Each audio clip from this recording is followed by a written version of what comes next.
Welcome back to Quiet and Relentless, the space for the chosen, the empathic, and the unshakable. Before we dive into today's episode, I just want to take a moment to thank every single one of you who show up, listen, and support this podcast. Your energy, your feedback, and your presence mean everything. This community is growing because of you, and I appreciate you for being a part of it. If you haven't already, be sure to like, comment, and subscribe because we are just getting started. Now let's get into it because today's topic is deep. We're talking about chosen ones who had to reparent themselves. See, not everyone grew up in a home where they felt safe, nurtured, or truly seen. Some of us had to teach ourselves the love, discipline, and guidance that we never received. We had to become our own protectors, our own encouragers, our own safe place. And while it's a painful journey, it's also one of the most powerful things a person can do because it means you refuse to stay broken. If you've ever felt like you had to raise yourself, like you had to undo the damage from your past just to move forward, or like you had to become the parent you never had, this episode is for you. Let's talk about why reparenting is necessary for chosen ones and how you can continue healing and thriving even when the past tries to hold you back. 4 reasons why chosen ones have to reparent themselves. One, you weren't nurtured emotionally as a child. Many chosen ones grew up in environments where their emotions were dismissed, ridiculed, or ignored.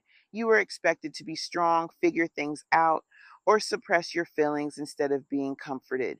Now, as an adult, you have to learn how to validate your own emotions and give yourself the love you didn't receive. 2, you had to become your own protector. Instead of being shielded from harm, many chosen ones had to defend themselves early in life from toxic family members, neglect, or even unfair responsibilities. You had to be your own advocate, which made you resilient, but it also left you feeling like you couldn't depend on anyone. Reparenting means learning to trust yourself without carrying the weight of constant survival mode. 3, you were taught survival, not self love. If you grew up in a home where struggle, dysfunction, or chaos was the norm, you may have learned how to survive, but not how to thrive. Self care, emotional regulation, and self worth weren't things you were taught. You had to figure them out on your own. Reparenting means teaching yourself that you deserve more than just getting by. 4, you didn't have healthy role models for love or boundaries. Maybe you witnessed relationships that were full of control, manipulation, or emotional unavailability. Maybe no one taught you that love and respect go both ways. Now, as an adult, you have to unlearn toxic patterns and create a new blueprint for what love, friendship, and self respect should look like. 4 ways to reparent yourself and continue healing. 1, speak to yourself with love and compassion. The way you talk to yourself matters. If you grew up hearing criticism, neglect, or negativity, start replacing those voices with affirmations. Tell yourself, I am worthy, I am loved, I am enough. 2, set and enforce boundaries without guilt. When you didn't grow up with healthy boundaries, you might feel guilty when you set them. But listen, protecting your peace is not selfish. Saying no is not a crime. Honor yourself by keeping toxic people at a distance and only allowing energy that aligns with your growth. 3, the must give yourself the childhood you missed. Maybe you never got to play, explore, or enjoy simple joys as a kid. It's never too late. Find activities that bring you joy. Let yourself laugh, be creative, and embrace fun without feeling guilty.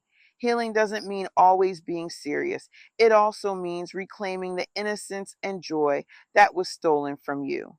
4, trust yourself and your journey.